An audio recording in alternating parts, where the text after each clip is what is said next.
a conversation. So today's training is on unit 1 of becoming a wealthier version of yourself, right? So whether I'm calling it Sanctify Your Money or WealthiHER University or anything along those ways, that's essentially what I want other people to understand and appreciate, is that you have what it takes to be greater than great. You always have what it takes to be greater than great. I really always need you to know that, okay? Because we're not always told that we have what it takes to be greater than great. So if anyone says, well, I have questions with regards to what I need to do to be a greater version of myself, how can I help myself or whatever, then I'm always going to remind people that, for over 20 years, I've been talking to people who weren't necessarily, they didn't necessarily know that they had what it takes to be greater than great.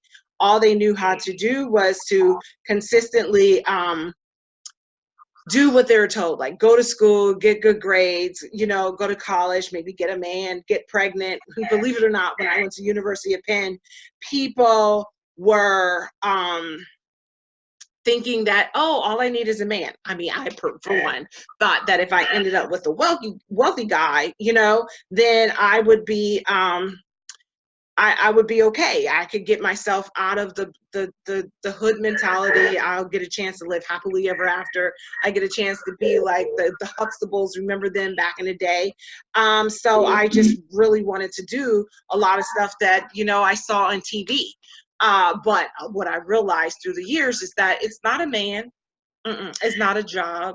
It wasn't a degree. I went to University of Penn and I got a bachelor's in American history, African American history. Then I went to law school. Then I got a chance to be a litigator and I argued before the appellate courts, and I was going to be the next Black Johnny Cochran, but a female version. I was going to do all this stuff. And then I met a great guy, several great guys, but I married an awesome and amazing guy. And, we moved into nice places and spaces. And you know what? I've realized that, it's still not the same. So even though I got 20 years as a tax attorney and I'm a business strategist and I've been spending like years now in financial fraud investigations, even now, probably like for the past 4 years serving as a business coach, I realized that it's nothing. And it's nothing without bringing God into it. So I'm a God girl. It's no surprise to people who are in my close circle, no surprise to people in social media. I just don't quote the scriptures. What I realized in my latter year is that God has already given us women the power to create wealth. Now, whether or not we believe it, whether or not we receive it, whether or not we allow ourselves to be greater than great and not be this like everyone else thinks that we're going to be, whether or not that's really about whether or not we do one thing, and that's make the unconscious conscious. Like, and when you even Carl Jung, if you've never heard of him, he was a man who studied about archetypes and personalities, and he pretty much noticed that there were certain categories of our personalities, and he realized that here's the thing, is that until we made the unconscious conscious, like what's holding me back, especially if you're a God girl, especially if you're in church. I tell people all the time, I'm not just a God girl on social media. I attend church. I attend like church leadership. I am doing classes and training. You know what I mean? I am praying. I am asking God to help me so I don't end up getting locked up, raising a teenage boy and, an aspiring tween, So I've just realized that there's a lot of stuff in life, like life happens. So I realized that there was still something holding me back, right? And what I do realize is that when there's something holding us back and it's keeping us stuck, that, what? I realized that I didn't understand my personality, my money personality. And that's one thing about Jean. He understood that there was personalities. And when I talk about the money personality, some of those money personalities, maybe not a Toni personality. Maybe it's something that was passed down and shaken together. Maybe it's something that was learned. Maybe it's something that was caught. Maybe it was something that, I didn't quite understand. So if you could just mute yourself, that would be awesome and amazing. But what I realize is there are some money personalities. There's the big spender personality. You know, hey, big spender, you feel as though you always have to spend, spend, spend, go, go, go, do, do, do. You always have to be that person to show everybody that you're awesome, that you're amazing, that you have the biggest house, you got the awesome car. You know what I mean? You get the fur, you get the newest things, you get the newest bags. And you know what? Being a big spender, sometimes if you are being a big spender, you got to ask yourself, why am I trying to be a big spender? Why am I doing this? Why am I always trying to show, that I'm valuable? Why do I feel like I need a label to tell other people that I'm able? What's going on with regards to that? And if you are one of those people who is a big spender, then you definitely need to understand and appreciate that that's something that you have to do, so that you can stop being a spender. And maybe you're not a big spender person. Maybe you're something else. Maybe you're one of those people that I'm gonna go back. It's not a big spender person, but maybe you're one of those people who is just like, you know what? I just need to establish that I have what it takes to be greater than great. I want people to know that, I can earn it. I want people to know that, I can save money. It gets to the point where you're always saving because you're afraid of losing. See, my God says he loves a cheerful giver, but if you're always saving up money and always couponing and always trying to count your pennies and your coins and always trying to like hold on to dear life like a miser, I don't think that's godly either. I don't think being a big spender is godly, and I don't think being a saver so much so that you never even spend anything to accumulate anything. I don't think that's godly either. And then there's the shopper. The shopper is a little different than the big spender, because the shopper is the person who is like, they always got to shop. They like, come on, I got to go to the store. What you getting? I don't know. I got to spend something, They're the ones who go to the dollar store and spend like $200 at the dollar store just because everything was $1. There's the shopper who's always like, anytime they get a chance, anytime they got money in their hands, in their pockets, then they're always shopping. They're always doing something. You're like, well, don't you already have 20 bags? Don't you already have like 30 pair of shoes? Don't you already have the same black dress in different shapes and sizes? But if they got a shopping demon. Lord, I thank you that you didn't give me a shopping demon. And then there's people who are debtors, you know what I mean? But who are always owing people. See, this is what I know is that when we have an impoverished mindset, we tend to buy what we want and beg for what we need. So when you're always a debtor, you always got your hand out. You're always asking somebody, can I have this? Can I borrow this? Can I get a piece of this or something like that? You don't want to be that person either. And then there's the investors, So when you're an investor, you understand that God gives seed to the sower, that you have to sow it into good ground so that you can reap a harvest. And when you're looking at these different personalities between the big spender, the saver, the shopper, the debtor, or the investor, which person are you? Which personality are you? Now, as I said before, I know I was a big spender and I got in so much debt. Then I became a debtor, and then I started shopping. And I didn't just shop with cash. Then I shopped with credit cards. Then I didn't just shop with credit cards. Then I shopped with equity. And I didn't always just shop with equity. Then I started shopping with advanced loans. And I had to be like, what's going on? What's going on? Well, I mean, truth be told, I had some past trauma. See, I was one of them poor kids, like I was one of those poor kids that we didn't even call ourselves poor, because that means there is a POOR. No, we couldn't afford the OR because we didn't have opportunities and we didn't have resources. So we was po, you know what I mean? So the past trauma of being po, the past trauma of asking mama for something, she's like, why you always want that? When I asked for a bigger piece of cake, why you want a bigger piece of cake?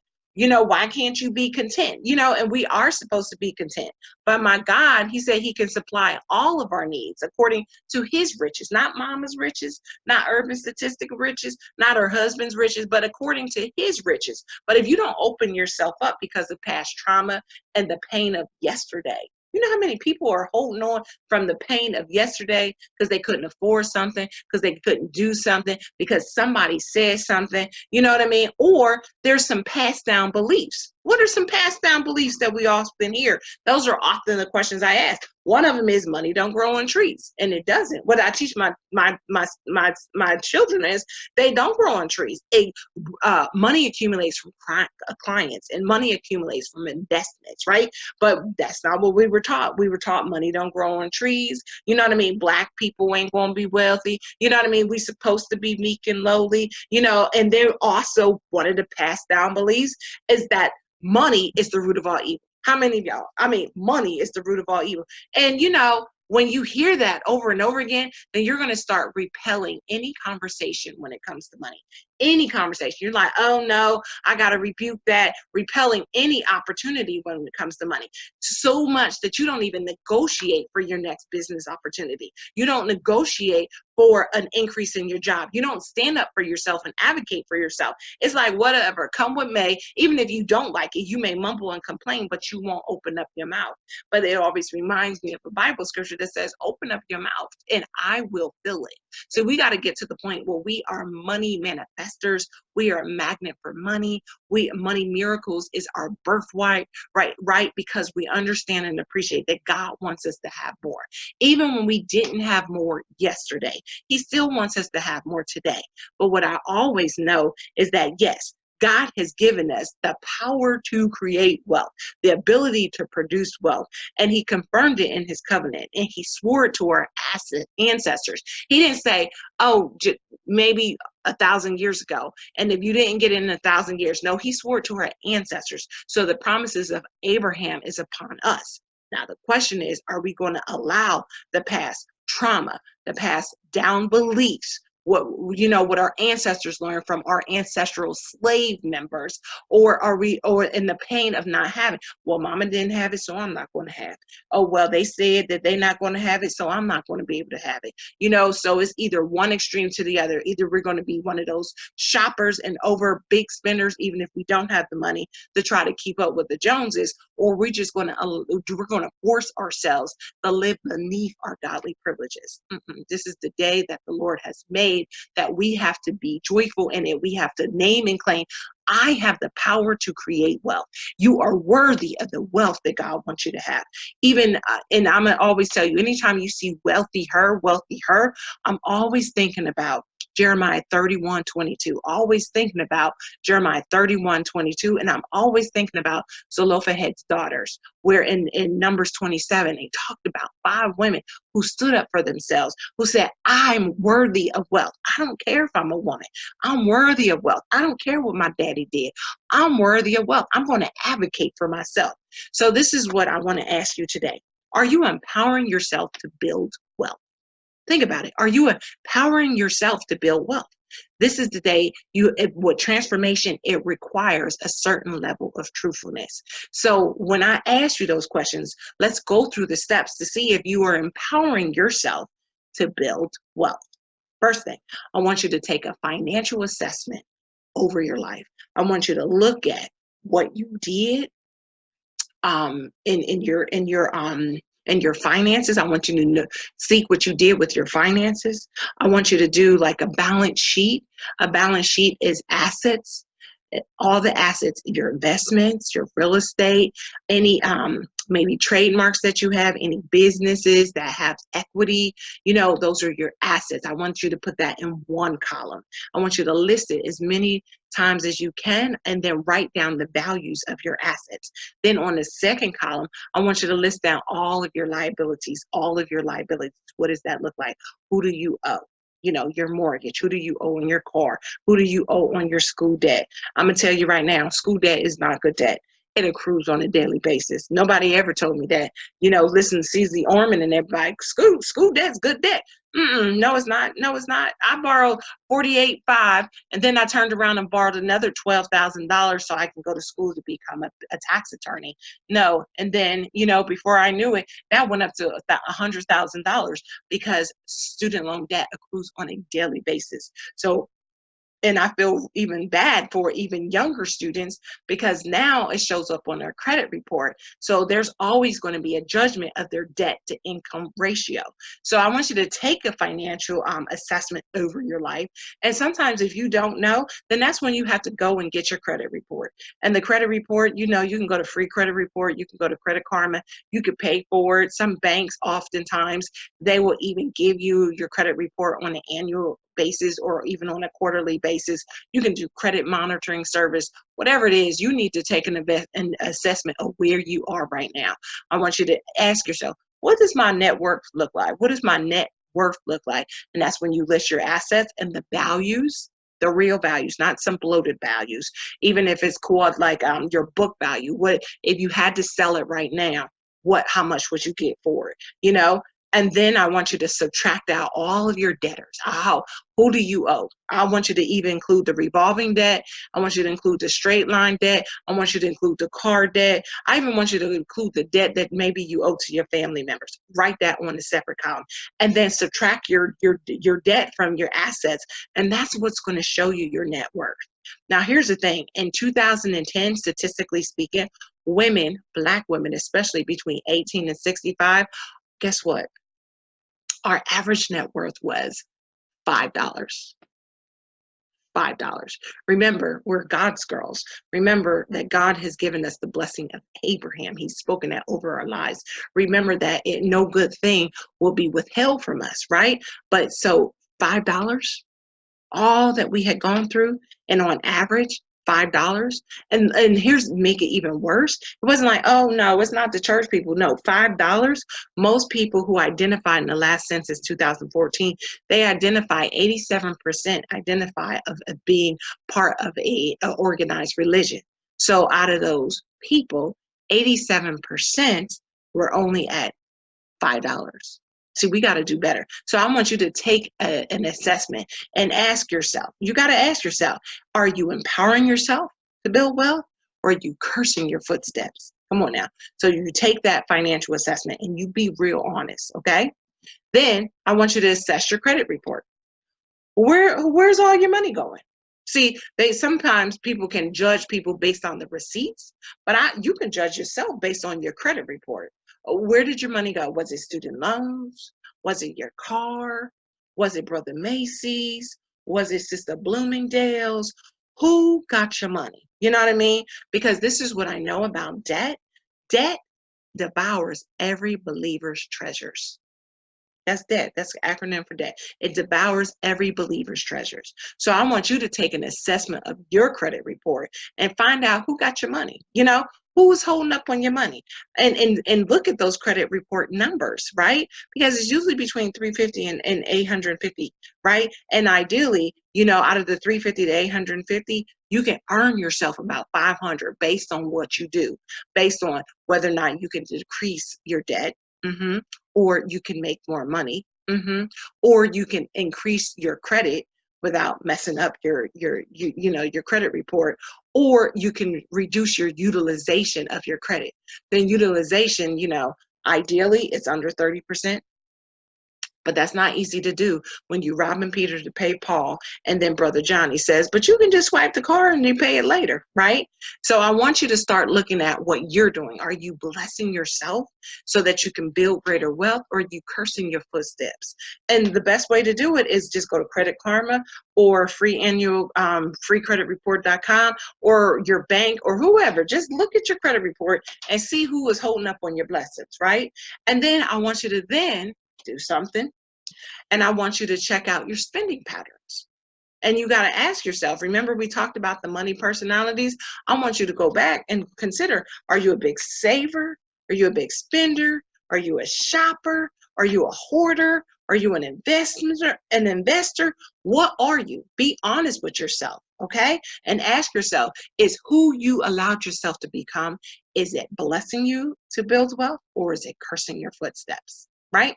Then this is the next thing. This is the major shift. Once you know where you are, right? I want you to write yourself a 10, 10, 20, 50 wealth plan.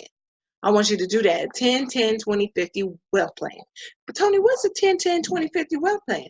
Well, that's 10% for now, where you got to put your money into an emergency account, 10% for later, where you have to put your money into an investment account, because you don't want to hustle forever. You want to, the power of building wealth is that you are accumulating everything that you have. Then I want you to use 20% of your take-home pay or 20% of your monthly receipts, and you put that aside for, for weekly allowances, also getting your hair done and all that other stuff. And that final 50%, I want you to use 50% for what we call living expenses. That also could include groceries. That also includes like your mortgage, and that's ideal. Now, some people, they do the math and they're like, wait, 10 plus 10 plus 20 plus 50, that's only 90%. Toni, where's the other 10%? Well, for me, I tell people it's between you and God. Because this conversation isn't about whether or not you should tithe, and the tithe and you failing to pay tithe is cursing you. No, what's cursing you is that you don't know where your money is. What's cursing you is that you are always being triggered about spending money and you didn't put a name on it, right? So of course, ideally, you're putting your money to church because you have to put meat to the storehouse. But that's I'm not here to judge you. I'm here to motivate you and inspire you to have your own wealth plan. That you could be like 10% for now, 10% for later, 20% right now with regards to my allowances, or with regards to like getting my hair done, because you got to live and you're supposed to live that more abundantly. And 50% of your take home is for your living expenses, your car, your house, your groceries, and the other 10%, because sometimes you be like, Lord, I need a little grace because I need it. Just use this money, but I'm gonna pay you back. But that's between you and God. It's not between you, God, and Sister Toni. It's between you and God. So when you've already assessed your financial footsteps, you know where you are, you did a financial plan, and you have your 10, 10, 20, 50 plan. Now you got to track your footsteps, because you got the financial plan. You have to commit to it. You already know you need to commit, because if you're not committing to it, then it's not going to happen. So I tell people you got to actualize what you visualize. And here's the thing. Ideally, you will also have a vision for success in place. You would say, I'm getting myself out of debt. What does that look like? Well, if you've already did the assessment of your financial plan, then you know what you need to do. If you did an assessment of what your debtors look like, now you know what you need to do. If you did an assessment of your 10, 10, 20, 50, and you realize that you are probably at 1,000% in debt, then you know that you need to do something. So you put some plans in place so that you can be like, you know what? I'm going to get my life. You know what? I want to align my money and my mindset and my movements to the word of God. You know what? I got to track my footsteps to make sure that I'm blessing myself and not cursing myself. Oh, you know what? I need to track my footsteps because it looks like I'm giving more to Brother Macy's than I am giving to my church. Come on, somebody. But it bees like that sometimes. But this is what I know. When you don't track it, you won't know it. If you don't track it, you don't know it. So during this month, I want you to start, you do the tracking, you do the worksheets, you already see where your cash flow is because you already have the WealthiHER worksheets. Just go into the group, pull down your WealthiHER worksheets. I want you to put that into a notebook. This is your WealthiHER plan. This is your WealthiHER by design situation. You're going to track your footsteps. Oh, wait, am I giving more to Brother Starbucks? Wait. Oh, you didn't even know that you was robbing Peter to pay Sister Wawa. See, but if you are not taking assessment and tracking your money steps, it's always going to be messy, or you're going to be 2 steps away from bankruptcy, and that's not where you're supposed to be. So I do want you to empower yourself to build wealth. I want you to empower yourself to build wealth. I want you to empower yourself to build wealth. I want you to empower yourself to build wealth by reminding yourself that you are worthy of wealth. You're worthy of being a powerful and a profitable woman of God who is wealthy.